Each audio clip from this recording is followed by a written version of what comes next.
Untuk mengobati dan mendiagnosis pasiennya, dokter bedah sering kali memerlukan tindakan operasi di bagian dada. Seiring dengan perkembangan teknologi dalam ilmu kedokteran, kini terdapat suatu tindakan dinamakan VATS atau Video Assist Thoracoscopic Surgery. Operasi ini termasuk dalam jenis tindakan invasif yang minimal karena tidak diperlukan pembedahan besar. Nah, kali ini saya dan Di Aditya Prayuda akan membahas tentang Video Assist Thoracoscopy Surgery atau VATS dan tindakan operasi kecil di dada bersama Dr. Wirya Ayugraha, dokter spesialis bedah torak, kardiak, dan vaskular dari Bedside Hospital dalam acara Doctor's Talk.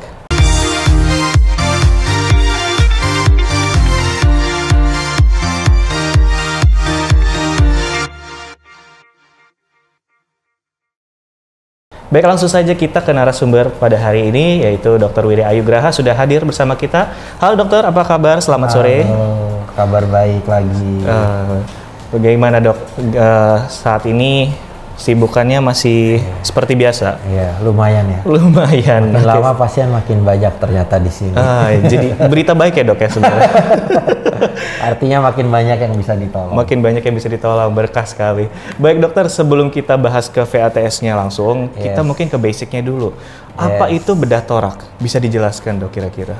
Iya, jadi BTKV, gelar spesialis saya atau bedah torak, kardiak, dan vaskular. Jadi bedah torak ini bagian dari BTKV. Oke. Yang namanya torak itu artinya dada. Dada. Jadi kalau bedah torak artinya bedah di daerah dada. Daerah dada. Jadi apapun problem, apapun masalah yang tidak bisa diatasi sama dokter yang bukan pemegang, yang tidak bisa melakukan pembedahan, berarti nanti dibantu sama saya sebagai dokter bedahnya. Gitu. Jadi itu segala sesuatu problem yang melakukan perlu pembedahan di daerah dada, itulah bedah torak. Bedah torak. Baik, tapi untuk diagnosis penyakit seperti apa sih dok yang memerlukan tindakan bedah torak ini? Ya, banyak yang nggak mengenal, tapi banyak sekali sebenarnya penyakit di daerah rongga dada. Apa saja? Contoh, pada penyakit-penyakit infeksi yang cukup lazim di negara kita, infeksi itu ada misalnya penyakit TBC. TBC ketika dia sudah cukup parah, paru-parunya cukup rusak, jadi harus dilakukan pembedahan pada paru-paru supaya paru-paru yang sehat tidak ikutan rusak. Betul. Atau supaya tidak mengancam nyawa pasien. Jadi satu penyakit infeksi seperti TBC. TBC juga kadang-kadang bisa buat batuk darah. Nah itu juga biasa kadang memerlukan pembedahan di bagian bedah torak. Yang kemudian yang kedua adalah tumor. Tumor benjolan atau kanker di daerah rongga dada ini banyak sekali gitu. Bisa tumornya di paru itu sendiri, bisa tumornya di rongga dada bagian tengah atau mediastinum, di jantung, di selaput jantung, di lemak-lemak di daerah sini, di daerah dada itu juga bisa. Jadi atau kemudian trauma, cedera, kecelakaan, jatuh dari sepeda, membentur dada, ya? Membentur dada, jejas, memar di dada, iganya patah, itulah diagnosis atau penyakit yang bisa ditangani oleh seorang dokter bedah torak. Artinya bisa dikolaborasikan dengan dokter yang menangani penyakit yang di dada juga ya dok? Memang kita bukan dokter primer ya, artinya pasien datang langsung ke kita tuh jarang banget, tapi biasa ke dokter paru, kemudian baru ke rujukan kita ke bedah torak. Baik, oke. Itu kan tadi penyakit-penyakit apa sih yang sekiranya perlu tindakan bedah torak ya dok ya? Tapi bagaimana sih tindakan operasi di bedah torak ini secara teknis ya? Jadi operasi di bedah torak itu ada dua biasanya. Nama jenis operasi, sternotomi atau torakotomi. Apa itu sternotomi? Sternotomi itu artinya membelah tulang yang di depan ini. Tulang di depan ini namanya sternum, jadi kita sebut sternotomi. Ketika kita lakukan sternotomi, untuk biasanya kalau kayak gini tumor-tumor di area tengah ya, gitu. Tumor timoma, tumor-tumor atau operasi-operasi jantung, jadi kita lakukan sternotomi. Nah ini akan menimbulkan luka sekitar 12 sampai 15 cm. Gitu. Itu sternotomi. Nah kemudian torakotomi itu berarti lukanya di samping. Di daerah samping, di bawah ketiak gitu. Nah, ini apa yang bisa dilakukan dari operasi ini, yaitu melakukan biasanya pada paru-paru, pada selaput pembatas antara perut dan dada, itu juga kadang-kadang ada problem dan lain-lain. Tapi biasa sih masalah pada paru-paru itu, paru-parunya kempes, paru-parunya mohon maaf ada nanah, paru-parunya rusak karena TBC, paru-parunya berdarah, jadi semua yang berhubungan dengan paru-paru gitu. Nah itulah operasi yang bisa dilakukan pada bedah toraks, sternotomi atau torakotomi. Torakotomi, jadi tengah atau bagian samping. Betul. Oke, baik. Baik, itu kan tadi operasi di bedah toraks sendiri ya dok ya. Nah saya pernah dengar dok ada istilah tindakan sayatan minimal pada dada. Itu tindakannya apa ya dok namanya dok?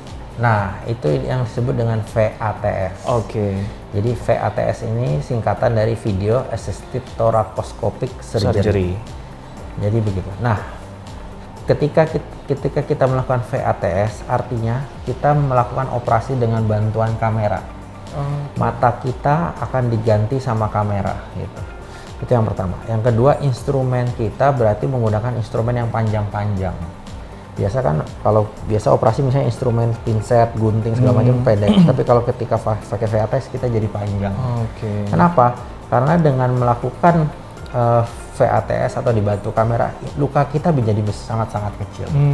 Dulu torakotomi, luka operasi di samping, itu bisa sampai 15 cm lukanya. Bisa sampai 15 cm. Ketika dengan melakukan kamera, kita bisa reduce, bisa sampai 2 cm sampai 3 cm saja.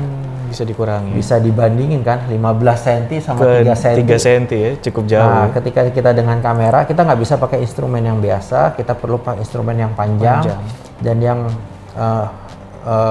fokus untuk untuk operasi-operasi dengan kamera. Nah, jadi VATS itu operasi menggunakan kamera dengan tujuan mengurangi lebar sayatan. Meminimalisir sayatan ya dok ya. Tapi tetap hasil operasi harus sama, kualitas operasi harus sama, keamanan operasi juga harus sama. Baik, jadi caranya aja yang beda, outputnya sama aja ya dok ya. Berarti masih aman aja ya dok. Baik, tadi kan itu VATS sendiri dok. Tapi apa sih dok bedanya VATS ini dan operasi konvensional? Yes, jauh sekali. Kalau misalnya di perut ada namanya laparoskopi. Sama. Kita di sini juga ada namanya VATS. Jadi perbedaan pertama dari kalau VATS lukanya kecil.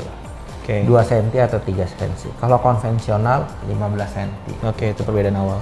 Yang kedua, lama rawat akan sangat-sangat singkat. Contoh, saya baru habis operasi tumor di bagian dada, di tengah dada. Baik. Saya buka dari samping dengan kamera. Luka operasinya 3 cm. Jadi pasien hari ini operasi, besok udah pindah ruangan, kemudian 2-3 hari kemudian sudah bisa pulang. Artinya lama rawat akan menjadi sangat singkat. Dibandingin sama operasi kalau darah lukanya tumornya di sini berarti kan operasinya dari sini. Itu kita harus belah tulangnya, itu nyerinya itu bisa rawat sampai 7 hari, 8 hari. Jadi satu ukuran, kedua lama rawat akan berkurang. Yang ketiga nyeri. Sudah pasti, nah yang namanya operasi itu pasti nyeri. Nggak ada yang namanya operasi itu nggak sakit. Betul. Nah dengan VATS, dengan luka yang kecil, nyerinya akan sangat-sangat minimal. Tetap ada, nggak bisa hilang, tapi akan sangat minimal gitu. Dibandingkan luka yang besar. Yang kedua, VATS, kalau kita operasi di samping, tulang iga kita kan rapat kan. Kalau torakotomi kita harus tarik iganya supaya melebar. Supaya tangan kita bisa masuk instrumen bisa masuk gitu. Tapi kalau VATS ini nggak boleh dilebarin. Jadi kalau dia lebarnya segini ya segini aja kita bermain. Jadi itu akan menyebabkan nyerinya akan jauh berkurang. Jadi itu perbedaannya. Insisi lebih kecil, lama rawat lebih kecil, nyerinya juga lebih sedikit. Jadi lebih mempermudah juga dok ya untuk pasien sendiri ya. Artinya nggak perlu stay lama. Nyerinya juga berkurang, nggak terlalu seperti yang konvensional dok ya. Tetapi ini ya dok ya, untuk VATS sendiri harus dilakukannya kapan dok? Apakah tetap sama kayak konvensional atau caranya aja yang beda? Kapan kita hampir semua operasi di area rongga dada sekarang bisa dilakukan dengan VATS. Walaupun kita sebagai dokter nggak bisa janji ibu atau bapak ini operasi dengan kamera ya, mudah akan selalu jadi maksudnya tidak perlu dikonversi jadi konvensional. Kita nggak bisa jamin. Tapi kita punya prinsip sebisa mungkin dari awal kita akan mulai dengan VATS. Supaya kalau kita bisa lakukan artinya pasien akan dapat benefitnya gitu. Kalaupun tidak ya kita akan kasih tahu. Ada kemungkinan mungkin kalau nanti terjadi perdarahan, kalau nanti operasi cukup sulit, atau kalau kelainannya cukup banyak kita harus operasi lukanya digedein. Jadi begitu. Jadi kapan VATS harus dilakukan? Menurut saya setiap kita mau operasi torak, operasi di dada, saya akan dahulukan dengan VATS. Gitu. Kecuali tumornya gede banget atau klinis pasien nggak stabil, tekanan darah turun dan lain-lain. Tapi kalau tumornya cukup nggak terlalu besar, saya akan lakukan semua dengan VATS. Pada intinya itu pilihan pertama dok ya, dan juga conditional, tergantung kondisi pasien apakah masih proper untuk menggunakan VATS atau harus konvensional dok ya. Baik, tapi dari VATS sendiri dok, jenis penyakit apa aja yang bisa dioperasi? Apakah berbeda dengan konvensional atau sama aja sebenarnya? Hampir semua bisa. Hampir semua bisa. Misalnya pada paru kita perlu potong paru gitu. Pada pasien-pasien dengan tumor di paru pada stadium awal, tumornya kita tahu di mana, parunya kita harus ambil. Kalau dulu operasi konvensional, tapi sekarang dengan adanya stapler, dengan adanya teknologi, kita bisa dengan VATS gitu. Tumor-tumor di rongga dada bagian tengah, tadi saya bilang. Tumor dulu kita harus sternotomi, tapi sekarang kita bisa dengan VATS gitu. Jadi penyakit-penyakit tumor-tumor hampir semua bisa, kecuali tumornya gede. Kemudian kadang-kadang ada paru yang kempes karena proses infeksi. Kita harus bebasin parunya supaya parunya ngembang. Kalau dulu operasinya gede, sekarang kita bisa dengan VATS. Jadi hampir semua kita bisa lakukan dengan VATS gitu. Nah, tinggal dokternya sering atau tidak mengerjakan. Kita harus makin sering sehingga hasilnya juga lebih baik. Masalah jam terbang juga dok itu ya. Baik. Nah tadi kan itu ngomong kita VATS dan pelaksanaannya dok. Tapi apa sih yang perlu disiapkan oleh dokter sendiri atau bahkan pasien sebelum melakukan tindakan VATS? Jadi mendiagnosis yang paling utama itu harus dilakukan. Jadi diagnosis penyakit itu apa? Apakah ini infeksi, apakah ini tumor, apakah ini trauma, kemudian lokasi masalahnya di mana, paru kiri, paru kanan, paru kiri di atas atau di bawah, kanan atas atau di bawah. Itu jadi planning operasi itu harus jelas, itu yang harus dilakukan. Yang kedua ya pemeriksaan standar ketika kita mau operasi. Contoh fungsi ginjal harus baik, fungsi liver atau hati harus baik. Kadang-kadang kalau kita lakukan pembedahan atau kita mengambil bagian paru, kita harus lihat fungsi paru-paru yang sehat itu seberapa besar. Kita nggak boleh mengambil kalau fungsi yang sehat itu kecil sekali, kita lebih baik tidak operasi. Jadi kita harus menilai paru-paru yang sehat berapa persen, itu juga harus disiapin. Jadi gitu. Persiapan pertama adalah planning penyakit dan planning rencana operasi, itu the first one yang harus kita tahu. Gitu. Yang kedua, kondisi umum pasien harus baik. Yang ketiga adalah fungsi dari paru-paru itu sendiri bagaimana. Berarti pada intinya semua itu dilakukan untuk kalau bisa konsultasi dulu ke dokter ya. Dan juga penunjang medis dipenuhi supaya juga bisa terlihat lebih jelas strategi dan rencananya seperti apa untuk tindakannya dok ya. Mungkin terakhir dok, apakah ada efek samping yang mungkin terjadi setelah melakukan tindakan VATS selain tadi nyeri yang minimal dan mungkin yang lain-lain yang tadi dokter sampaikan? Jadi efek sampingnya kadang-kadang lukanya ada beberapa, itu yang jadi problem kalau VATS. Jadi misalnya kadang 1 cm di sini, 1 cm di depan, 1 cm di belakang. Nah ini memang jadi problem, itu kadang efeknya. Yang kedua, yaitu kalau terjadi problem saat operasi, kalau terjadi trouble, masalah, bisa terjadi perdarahan, bisa terjadi infeksi, dan mohon maaf bisa sampai mengancam nyawa. Makanya dari awal kita harus kasih tahu pasien bahwa ada kemungkinan kita tetap operasinya digedein lukanya untuk kalau ada masalah gitu. Yang kedua, yang kedua problem biaya, karena tentunya dengan teknologi kita akan pakai device yang cukup banyak. Dan itu akan berpengaruh gitu. Tapi ya ini worth it lah ya, karena kita mendapatkan hasil yang lebih baik pasca operasi yang lebih baik. Betul, setara dengan harga ya, dengan manfaat yang didapat ya dok ya.